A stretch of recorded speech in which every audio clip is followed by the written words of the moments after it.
श्रोतेहो नमस्ते. आपल्या सर्वांना शुभ दिवस. श्रोतेहो, जीवनाचा प्रवास करत असताना मनाला खटकणारं काहीतरी नेहमीच घडतं माणसाच्या आयुष्यात. कधी एखादं वाक्य टोचतं, कधी एखाद्याचं वागणं मनात घर करून राहतं, पण सगळं बोलून दाखवायचं नसतंय.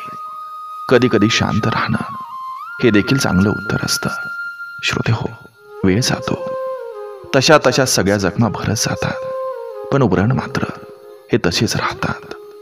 श्रोतेहो, माणसं आपल्याशी कशी वागली हे विसरता नाही येत, पण आपण त्यांचं ओझं व्हायचं थांबवतो. कारण काही प्रसंग आपल्याला मोडतात आणि काही प्रसंग आपल्याला पुन्हा घडवत असतात.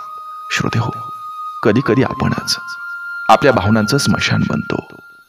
बाहेरून सगळं व्यवस्थित दिसतं, पण आत मात्र एक शांत युद्ध सुरू असतंय.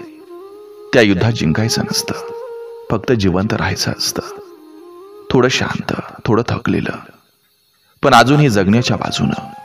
कारण आयुष्य म्हटलं की परिस्थिती कशी असो, जगाव हे लागत असतंय. बाकी कोणत्या गोष्टीवर थांबून रडत राहायचं की पुढे निघून आयुष्य जगून दाखवायचं, हे मात्र आपल्या हातात असतं. बघा, पटतंय का? पटलं तर नक्की विचार करूया. चला, आजही आपल्यासाठी सुंदर विचारांची ही शिदोरी, ही मालिका अशीच पुढे घेऊन आलोय. चला, करूया सुरुवात सुंदर विचारांना, सुंदर सुविचारांना.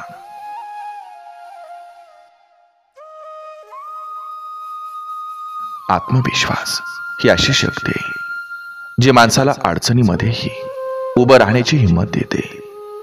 स्वतःवर विश्वास ठेवणारा व्यक्ती इतरांच्या नजरेत कधीच कमी पडत नाही. यश मिळवण्यासाठी परिश्रम जितका आवश्यक आहे, तितकाच आत्मविश्वासही महत्वाचा आहे.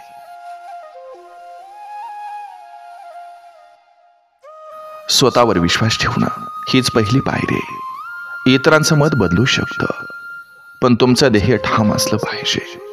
हार मानणं ही सवय नकोय, कारण चिकाटीतच यशाचं गमक आहे. तुमच्या आयुष्यातील हुशार खेळाडू व्हा, जो नेहमी ध्येयासाठी धावतो. कधीही दोष शोधण्यासाठी धावणारा पंच बनू नका. कोणत्याही अपेक्षेशिवाय कोणाचंही चांगलं करण्याचा प्रयत्न करावा.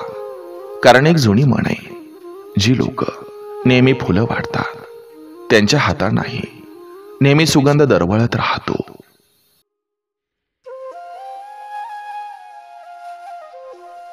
जीवनात माणसाला खरा आधार मिळतो तो त्याच्या कर्तृत्वातून. इतरांचा आधार हा तात्पुरता असतो, पण स्वतःचा आत्मविश्वास कायमचा सोबती ठरतो.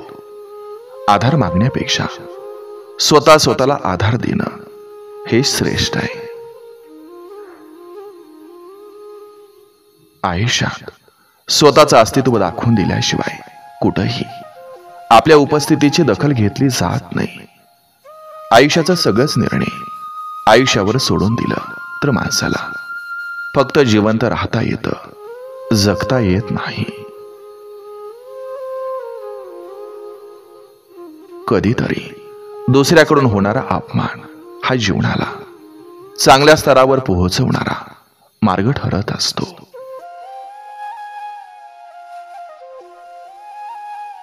ज्यांची सुरुवात इमानदारी, स्वकष्ट आणि शून्यापासून होते, त्यांना हारण्याची, घाबरण्याची, ओळख निर्माण करण्याची गरज आणि भीती नसते. त्या सगळ्या गोष्टी आपोआप मिळतात. आपल्याला किती लोक ओळखतात याला महत्व नाही, तर ते आपल्याला का ओळखतात याला महत्व आहे. चुकीचं काम न केल्यास चिंता राहत नाही. विचार ठाम असल्यास मनात गोंधळ निर्माण होत नाही, आणि प्रामाणिक असल्यास कशाचीही पर्वा, भीती वाटत नाही. जेव्हा समोरच्याला आपल्या भावना, प्रेम अथवा प्रयत्नाची किंमत नसते, तेव्हा आपण कितीही केलं तरी ते व्यर्थ ठरतं. कदर नसलेल्यासाठी झगडण्यापेक्षा स्वतःची किंमत ओळखावी. आदर तिथंच द्यावा जिथं मनानं प्रतिसाद मिळतो.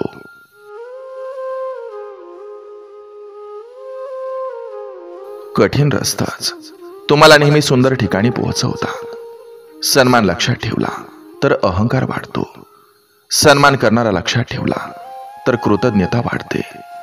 ज्ञान असेल तर शब्द समजतात आणि अनुभव असेल तर अर्थ समजतात.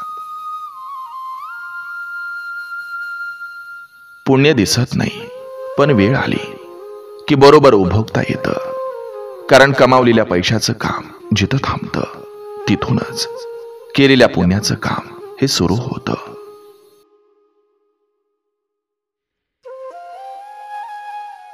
आपलं आयुष्य इतकं छान, सुंदर आणि आनंदी बनवा की निराश झालेल्या व्यक्तींना तुमच्याकडे पाहून जगण्याची नवी उमेद मिळायला पाहिजे. स्वतःसोबत जेव्हा दुसऱ्याच्या मनाचा देखील जिथं विचार केला जातो तिथंच माणुसकीचं सुंदर नातं तयार होतं.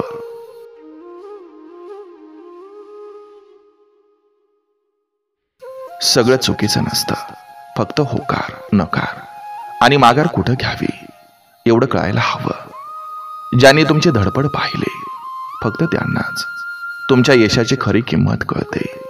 इतरांना तुम्ही फक्त नशीबवान माणूस वाटत असता. बदल हा तर निसर्गाचा नियम आहे.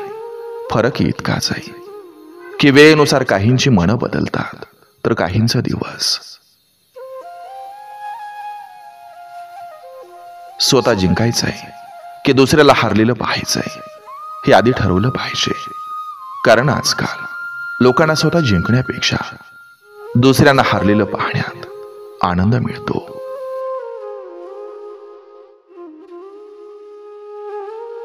कोणाविषयी जास्त विचार करू नका.